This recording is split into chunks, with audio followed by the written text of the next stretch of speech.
Olá, sejam bem-vindos a mais um videocast da Unimed Metropolitana do Agreste. A cada episódio, um novo tema aos cuidados da sua saúde. E no programa de hoje, nós temos como tema rinite. E para falar sobre esse assunto, como convidada aqui nos estúdios da KiCast, a médica especialista cooperada, doutora Elisete de Oliveira Silva, ela é otorrinolaringologista. Doutora Elisete, obrigada aqui pela sua presença, trazer seus conhecimentos até nós. Obrigada, eu que agradeço pelo convite e agradeço também à Unimed por dar essa oportunidade aos cooperados de poderem participar e expor os conhecimentos e atualizar os usuários e ter noção do que realmente se trata cada problema de saúde do paciente e da pessoa, né? Que bom. Vamos tratar agora sobre rinite. Doutora Elisete, eu queria que antes a doutora falasse sobre a sua especialidade, que é um nome comprido, assim, né? Muita gente não entende. Otorrinolaringologia. O que trata o otorrinolaringologista? Bem, o otorrinolaringologista, são várias... na verdade, o otorrino trata a via aérea superior, que é do pescoço acima, abrange o ouvido, rino, quer dizer rinos, que é o nariz, os seios da face, o nariz, e o laringo abrange tanto a orofaringe, a garganta, como a laringe, a voz. Quer dizer, o otorrino, ele tem muito amplo o campo dele de atuação, porque a gente atua tanto a nível de audição, na audição também a gente vê a parte do equilíbrio corporal, parte de queixas de tonturas, labirintite, zumbidos, perdas auditivas, tudo é área da otorrino.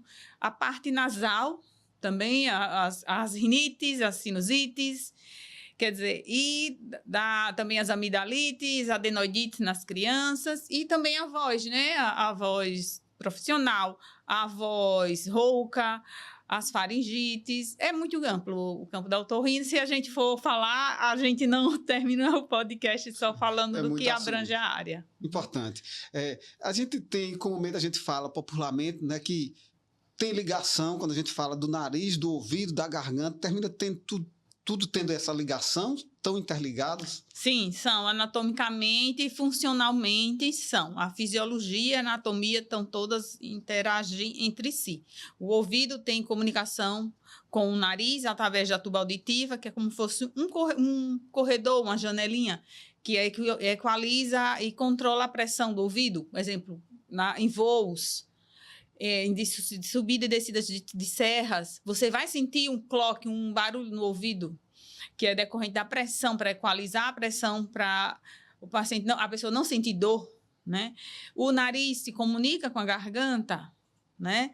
E aí é tudo uma via só, é tudo unido. Por isso que a gente tem algum problema numa dessas áreas, é importante que se trate, que senão pode atingir as outras. Repercute, né? Nas outras áreas, sim. Doutora Elisete, vamos falar agora sobre o nosso tema, sobre a rinite. O que vinha a ser rinite?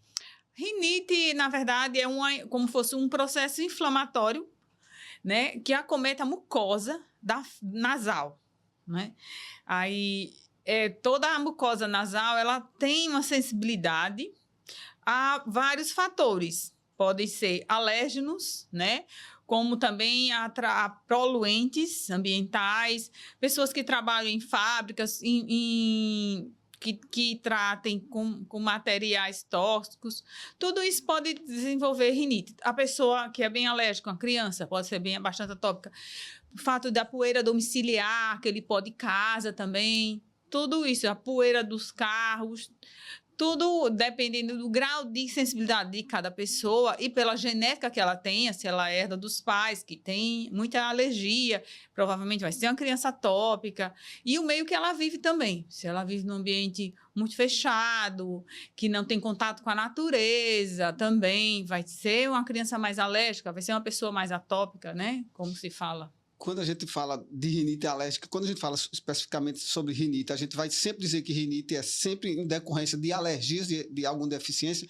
Tem a ver com o ambiente externo, unicamente com o ambiente externo, tem a ver também com hereditariedade. Como se dá essa questão? Que, na verdade, as doenças elas não são só decorrentes de um único fator. A gente tem o fator ambiental, onde você vive, como convive, o seu meio que você mora, o fator genético, que conta também, e o seu estilo de vida. Se você é uma pessoa que a sua alimentação é saudável, não come coisas muito industrializadas, quer dizer, tudo não é só um fator que vai determinar se essa alergia vai ser só alérgico. Quer dizer, você pode ter uma tendência genética de ter uma rinite, mas se você tem estilo de vida saudável, sua alimentação saudável, a sua rinite não vai ser tão forte como de uma pessoa que nem tem a genética de rinite, mas que pelo fato de se alimentar errado, estilo de vida errado, vai ser bem pior, né? Quer dizer, tudo interage para desenvolver a doença. Quando a gente chega, uma pessoa, um paciente está diagnosticado com rinite, se ele não trata essa questão e tudo mais, isso pode ter outras consequências? A rinite pode levar a outros problemas de saúde? Sim, a rinite sim, porque vai inflamar toda a mucosa nasal.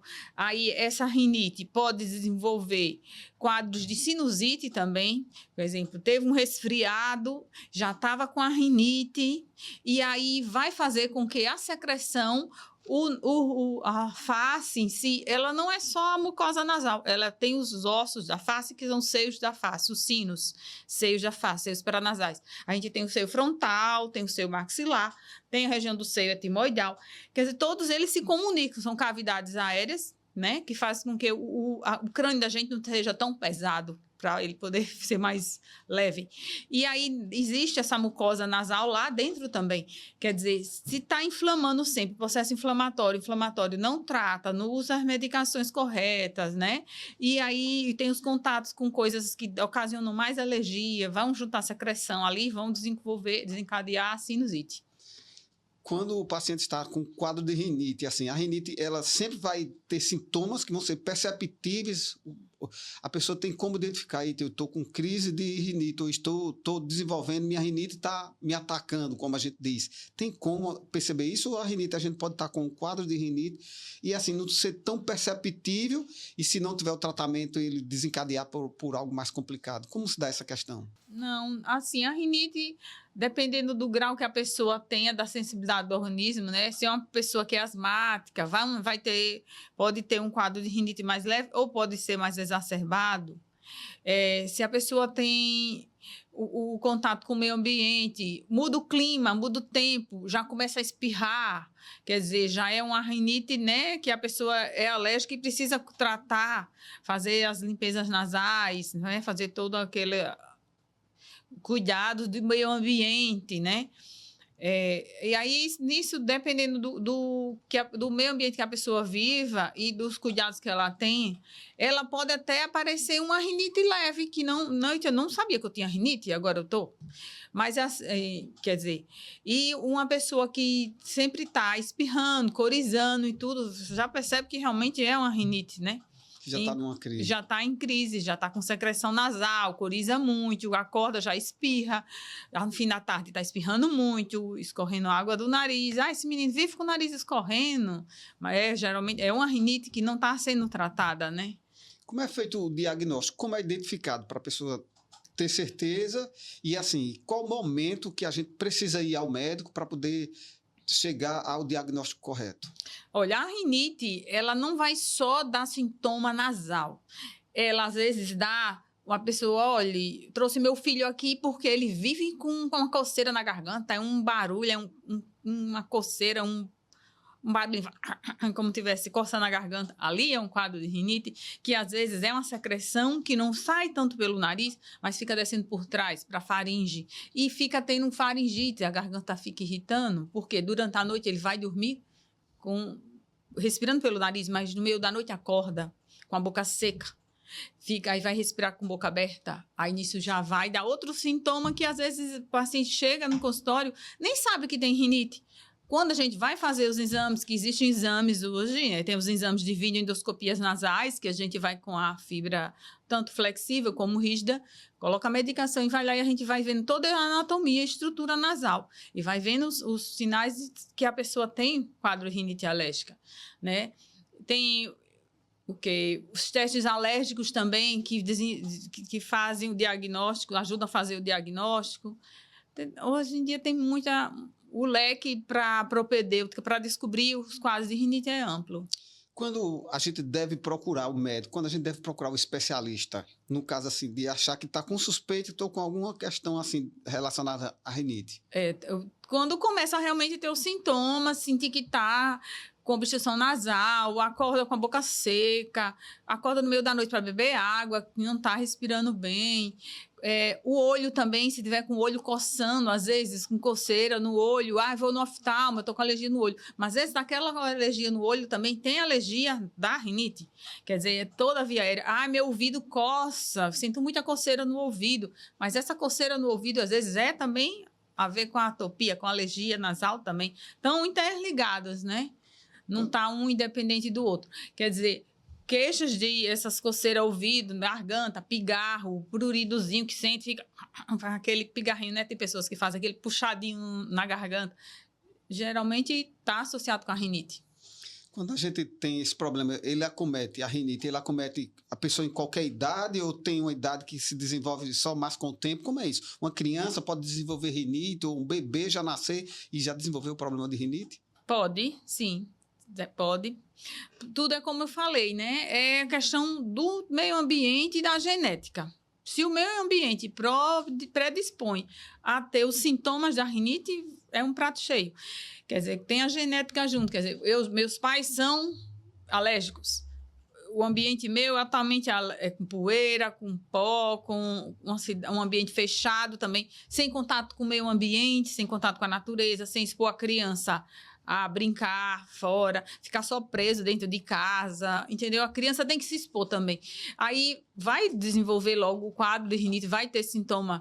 Se usa os fatores de quê? Da roupa, também que eu falo muito. Às vezes os pais querem botar perfume na criança, cheira, aí pega um bebezinho com um perfume forte, quer dizer, a criança está espirrando, coloca amaciante em roupas, quer dizer, tudo tem que ir devagar para a criança, para ela desenvolver a imunidade dela, né? E assim, pode também a pessoa idosa, já no fim da vida, começar a ter, que tem a rinite senil, desenvolver, que a mucosa está diferente, já está uma mucosa mais atrofiada, e pode ter também quadro de rinite. E adulto, aí tem o meio ambiente que ele vive, o trabalho deles, se tem exposição a cigarro, exposição a poeira, fumaças, o que ele faz, né? A ocupação dele também, como eu falei antes. Uma vez a pessoa diagnosticada com rinite, então é possível a gente ter qualidade de vida, viver bem? Qual é o caminho para conviver bem com a rinite? A rinite tem sim, com certeza. Primeiro fator a questão do ambiente. É muito importante o ambiente, né? Os cuidados do ambiente, no local de trabalho, em casa, né? No domicílio. Evitar acúmulo de poeira, acúmulo de produtos exemplo, bichinhos de pelúcia para as crianças, muitas cortinas ou carpetes, um sofá muito peludo, ali vai estar cheio de ácaro, né? A maioria das rinites tem muito relação com o ácaro domiciliar. Aí, tudo isso vai desencadeando, né? Uma vez, então, que a pessoa se reconheça como que tem rinite, ela tem que fazer algumas alterações na vida, caso ela tenha essas questões, conviva desse modo, né? Fazer algumas mudanças para melhorar a qualidade de vida. Isso, com certeza. E a gente pode dizer, rinite tem cura? O paciente que tem rinite, ele vai ter algum momento da vida que ele vai se livrar da rinite ou vai ter de conviver com isso para o resto da vida? Cura em si, não pode-se dizer que seria assim, uma cura assim... do controle dos fatores desencadeantes.